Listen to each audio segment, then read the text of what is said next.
You ever sign your name and instantly regret it?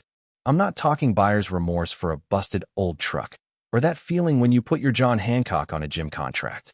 I'm talking about the kind of regret where the ink's barely dry and you already feel the universe lining up to slap you in the face. That's what hit me the day I inherited Serenity Basin. It should have been the best moment of my life. Hell, for a split second, I actually thought my luck had turned. But the joke was on me. Picture this. Early spring, pine needles crunching under my boots, the kind of morning air that makes you believe in second chances. I'm standing on the dock my great-granddad Jeremiah Hawthorne built back in 1887, smelling that fresh lake air, watching the water shine like polished glass, feeling like maybe the universe was finally done beating me up. That's when I heard the rumble of tires, looked up, and saw the flashiest, pearl-white G-Wagon you ever laid eyes on, barreling up my gravel drive and kicking up a storm of dust big enough to choke a moose. Out steps this woman, blonde hair lacquered into submission, wrapped tight in a blazer that cost more than my pickup. She was clutching a clipboard like it shot bullets and scanning the place like she was counting her kingdom. Didn't even bother with a hello. No, her first words were a bark. $500 monthly access fee. That dock is an eyesore, non-compliant. You've got 48 hours to remove it. Just like that. No smile, no small talk, like she'd rehearsed it in the mirror 100 times. Now, I'm standing on dirt my family bled for. Water rights that got passed down like the Hawthorne stubborn streak. And this lady, Victoria Sterling, turns out, she's demanding rent on what's mine, threatening to fine me into oblivion, trying to rip out a dock that's older than her grandpa's grandpa. I swear, my blood didn't just boil, it straight up evaporated. But see, what Victoria didn't know was that in my jacket pocket, there was a crumbly old document that made me, legally speaking, a ghost she couldn't touch. Let me back up a sec, because you gotta understand where I came from. 6 months earlier, I was Caleb Hawthorne, just another washed-up ex-Army engineer, divorced, scraping by fixing drywall for folks who never remembered my name. My life fit inside a one-bedroom apartment that smelled like lost hope and stale Chinese takeout. I'd spent years building bridges in war zones, figuring I'd come home a hero, but heroes don't pay rent any faster. Then came the phone call. Uncle Elias, gone. Next thing I knew, I was sitting in Arthur Hemlock's office, walls lined with old law books and a cigar stench that'd put you to sleep. He pushed an envelope my way, thick enough to make my heart race. That's how I found out Jeremiah Hawthorne hadn't just bought land. He'd bought the soul of this whole valley. Water rights, mineral rights, riparian authority. The works, sealed back when men closed deals with a handshake. But Arthur didn't just hand over the keys, he warned me. He leaned in, voice gravelly, talking about Pine Ridge Reserve HOA and their queen bee, Victoria Sterling. She'd been a real estate lawyer once, but now she ruled the neighborhood like her own personal dollhouse, evicting anyone who dared step out of line. So, flash forward.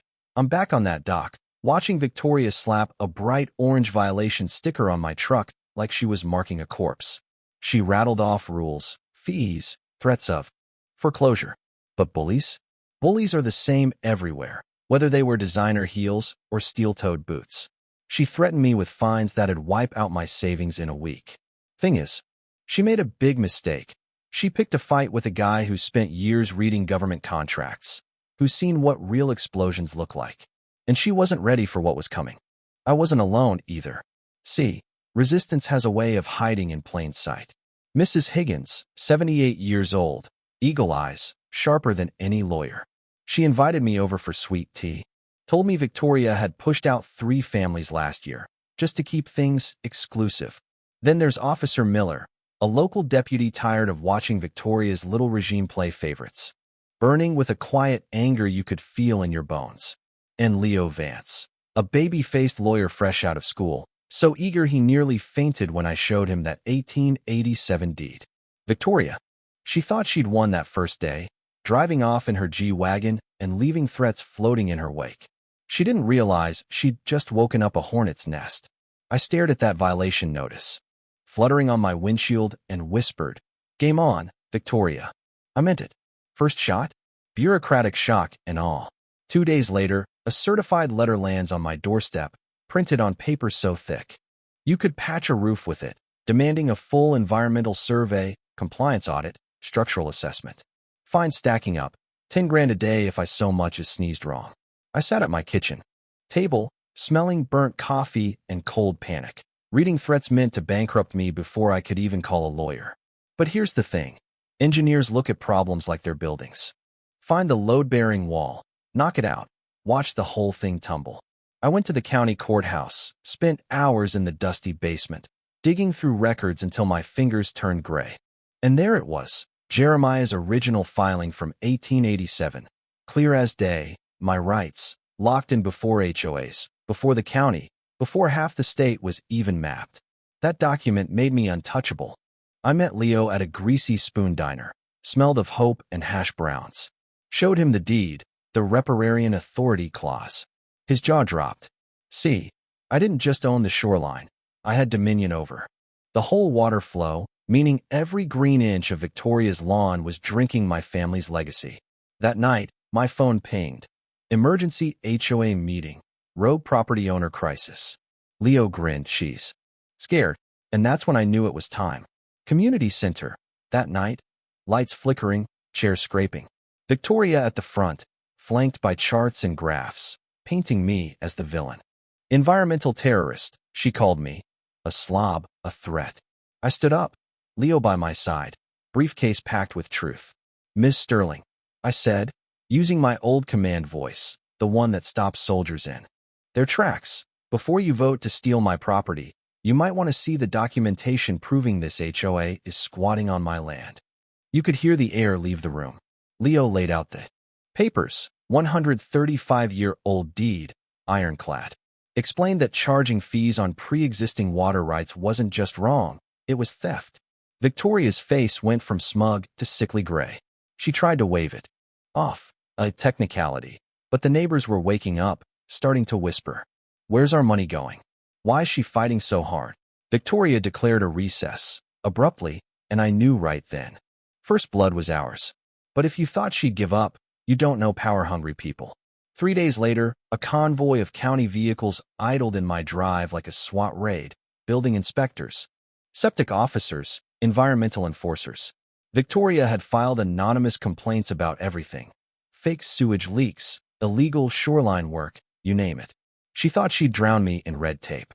But I'm nothing if not meticulous. Inspector Davis, a good man, started his check.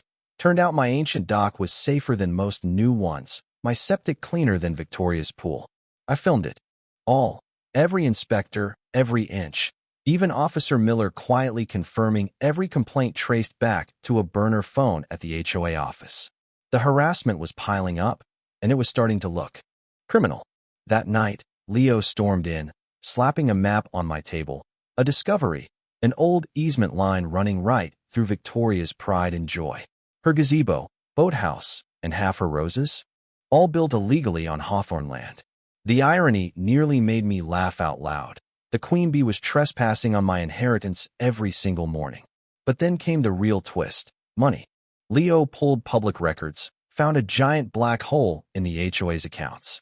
40 grand in legal fees this year alone, never approved, all funneled into fighting so-called nuisance residents. Turns out, Victoria wasn't just a control freak, she was broke. She needed my water rights to lock in a deal with Summit View Properties, a luxury condo project that'd save her hide and make her rich. She needed me gone, by any means.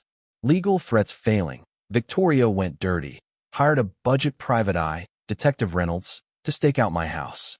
I caught him snapping photos in a beater sedan, offered him coffee. He nearly swallowed his camera.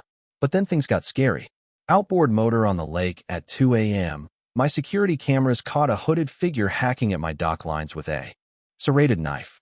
Didn't take long for my motion lights to flood the scene. Caught the saboteurs slipping, splashing into the freezing lake, running for their life. I downloaded the footage in 4K, grinning for the first time in weeks. Victoria started melting down online, ranting on Facebook, accusing me of draining the lake, poisoning the ecosystem, selling water to industrial farmers. Foreclosure notice came next, 15 grand in unpaid fines for a property she had no right to touch. Leo called it legal suicide, File a fake lien, you're one step from prison. Mrs. Higgins told me the neighborhood was splintering, people meeting in secret to share stories, realizing they weren't victims, they were prey. And then, another twist. Detective Reynolds cornered me in the hardware store, looking over his shoulder, sweating. I didn't sign up for this, he muttered, slipping a manila envelope into my cart. Inside, receipts, emails, Victoria promising a 20% kickback to Summit View if they got exclusive water access. She documented everything. Arrogance makes you stupid, I guess. My kitchen turned into a war room. Maps on the walls, timelines on the whiteboard. Officer Miller drinking black coffee, Leo prepping lawsuits. We decided to let Victoria hang herself. Wait for the annual meeting. Let her go for the kill, and then spring the trap. Annual meeting. Night. Community center buzzing. News crew from Channel 8 rolling. Victoria took the podium, practically glowing, spinning a story of rogue elements, threatening paradise. She moved for an emergency. Vote to seize all lakefront property, specifically mine, citing a made-up crisis. Cameras zoomed in, ready to crown her queen. I stood up in the back. Point of order, I yelled. Every head turned. Leo marched down the aisle, holding bank records. Ms. Sterling, before you steal my land, why don't we talk about the $200,000 you stole from these people? Absolute silence. Then Leo read the charges, consulting fees to shell companies, fake legal expenses, the Summit View kickback. Cameras turned to her, catching the moment Victoria's soul left her body. Neighbors exploded, Mrs. Higgins shouting, "You stole from us." Officer Miller stepped forward, badge on display. Ms. Sterling, you're under arrest for embezzlement, fraud, and grand larceny. The sound of those handcuffs, sweeter than any bird's song, let me tell you. Victoria screamed conspiracy, tried to blame me, but she was led away in front of the news cameras she'd invited. The meeting turned into a party, people hugging, crying, finally free. 6 months on, the doc's still there, so am I. The air's lighter now. Mrs. Higgins runs the HOA, transparent, kind, bakes cookies for meetings. Leo Vance, best lawyer in 3 counties, drives a car that actually starts. We formed the Serenity Basin Conservation Trust, turned the lake into a sanctuary, protected forever. Victoria? Awaiting trial. Assets seized, her fancy car auctioned to fix the road she neglected. I watched the sunset, hand in hand with Rachel Brooks, the reporter who broke the story, and stayed for the aftermath. Funny thing is, it wasn't about money or power. It was about standing your ground, showing that a piece of paper and a spine can topple a tyrant. But let me ask you, where do you draw the line? When does a community protect its own, and when does it become a weapon for people like Victoria? Drop your thoughts below, because you never really know who's running the show until you check the receipts. And hey, if you've ever tangled with an HOA or seen power abused, I want to hear your story. Tell me, where does justice end and revenge begin?